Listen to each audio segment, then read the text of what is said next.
హైదరాబాదీ ముర్గ్ కుర్మా ఇంట్లోనూ సులువుగా, రుచిగా చేసుకోవచ్చు. ముందుగా కిలో స్కిన్లెస్ చికెన్ ముక్కలుగా కట్ చేసుకోవాలి. నూనె 3 టేబుల్ స్పూన్లు, 2 బిర్యానీ ఆకులు, అంగుళం దాల్చిన చెక్క, 4 యాలకులు, లవంగాలు, పావు కేజీ ఉల్లిపాయలు సన్నగా తరగాలి.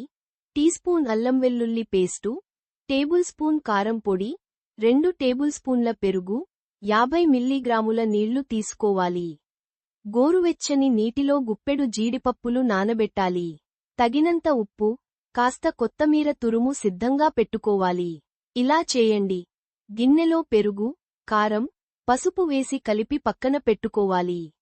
నానబెట్టిన జీడిపప్పును మెత్తగా పేస్టు చేసుకుని పక్కన ఉంచాలి. పెద్ద కడాయిలో నూనె పోసి మధ్యస్థంగా ఉండే మంట మీద వేడి చేయాలి. మొత్తం మసాలా దినుసులను 2-3 సెకన్లపాటు వేపాలి. తర్వాత ఉల్లిపాయలు వేసి కాసేపు వేయించుకోవాలి.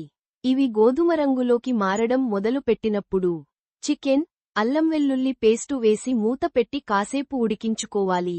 దీంట్లో పెరుగు మసాలా మిక్స్ వేసి బాగా కలపాలి. ఇప్పుడు కొన్ని నీళ్లు, రుచికి సరిపడా ఉప్పు వేసి మూతపెట్టి 10 నిమిషాలపాటు తక్కువ మంట మీద ఉడికించుకోవాలి. దీంట్లో జీడిపప్పు పేస్టు వేసి మరో 10 నిమిషాలపాటు లేదా నూనె పైకి తేలేవరకు ఉడికించి స్టవ్ ఆఫ్ చేయాలి.